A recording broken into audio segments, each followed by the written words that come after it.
Salam jumpa lagi Bapak Ibu, saudara-saudariku, orang-orang muda serta anak-anak yang terkasih dalam Tuhan. Kita masuk hari Kamis pekan biasa ke-26 tanggal 2 Oktober 2025. Gereja Katolik memperingati para malaikat pelindung. Kita merenungkan bacaan suci dari kitab Keluaran bab 23 ayat 20 sampai 23a dan Injil Matius bab 18 ayat 1 sampai 5 dilanjutkan ayat 10. Dalam nama Bapa dan Putra dan Roh Kudus. Amin. Bapak Ibu, saudara-saudariku, orang-orang muda serta anak-anak yang terkasih dalam Tuhan. Hari ini gereja merayakan peringatan wajib para malaikat pelindung. Sebuah pesta iman yang begitu indah dan penuh penghiburan. Kita diingatkan bahwa hidup kita tidak pernah berjalan sendirian. Allah dalam kasih-Nya yang besar mengutus malaikat-malaikat pelindung untuk menjaga, menuntun, dan mendampingi kita di jalan hidup sehari-hari. Dalam bacaan yang pertama dari kitab Keluaran, Tuhan berfirman, "Sesungguhnya aku mengutus seorang malaikat berjalan di depanmu untuk melindungi engkau di jalan dan untuk membawa engkau ke tempat yang telah kusediakan." Kata-kata ini menunjukkan bahwa Allah sungguh peduli dan hadir secara nyata dalam perjalanan hidup kita. Ia tidak membiarkan kita berjalan sendiri, apalagi tersesat. Dia mengutus malaikatnya untuk menjadi penuntun setia yang selalu menjaga agar kita tetap berada di jalan yang benar.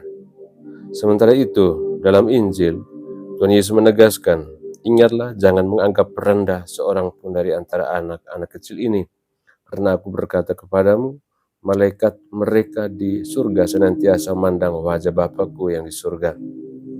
Kata-kata ini menyingkapkan dua hal penting. Yang pertama, setiap orang bahkan yang kecil, lemah, dan sering dianggap tak berdaya, memiliki malaikat pelindung. Yang kedua, malaikat pelindung bukan hanya sekadar menjaga, tetapi juga menghubung atau menjadi penghubung antara kita dengan Allah. Mereka senantiasa menghadap wajah Allah untuk membawa doa-doa dan perjuangan hidup kita. Saudara-saudariku yang terkasih, betapa meneguhkan bila kita sadar bahwa setiap langkah, bahkan langkah kecil sekalipun, didampingi oleh malaikat pelindung. Namun seringkali kita tidak menyadari kehadiran mereka. Kita lebih sibuk dengan urusan dunia, dengan rasa takut, cemas, atau bahkan keangkuhan kita sendiri. Padahal jika kita mau lebih peka, ada begitu banyak pengalaman hidup di mana kita merasakan pelindungan Tuhan yang mungkin saja datang melalui perantara malaikat pelindung kita.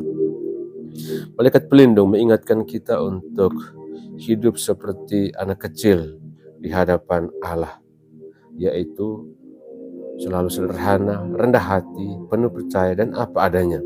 Anak kecil tidak banyak perhitungan, tetapi selalu bersandar pada kasih dan pelindungan orang tuanya.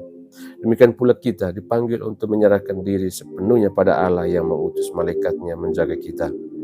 Maka peringatan ini mengundang kita untuk bersyukur. Mari kita belajar, menyadari, dan mengakui bahwa kita tidak berjalan sendirian. Mari juga kita meneladani sikap anak kecil yang rendah hati dan percaya penuh pada Allah. Dan demikian, kita tidak hanya dilindungi tetapi juga semakin dekat pada Tuhan. Saudara-saudariku yang terkasih, setiap pagi kita boleh berdoa kepada malaikat pelindung kita. Malaikat Allah, penjagaku, yang ditugaskan Tuhan dalam kerahimannya. Terangilah, lindungilah, tuntunlah, dan bimbinglah aku. Amin. Doa sederhana ini adalah ungkapan iman bahwa kita berjalan bersama Tuhan melalui malaikat pelindung yang selalu mendampingi kita. Semoga peringatan hari ini meneguhkan kita bahwa hidup kita berharga di mata Allah. Kita tidak pernah sendirian dan ada malaikat pelindung yang senantiasa menuntun kita menuju keselamatan. Amin. Tuhan bersamamu. Semua kita sekalian, semua mereka yang kita kenangkan dalam doa-doa kita dan usaha-usaha kita senantiasa dilindungi, dibimbing dan diberkati oleh Allah yang Maha Kuasa, Bapa dan Putra dan Roh Kudus. Amin.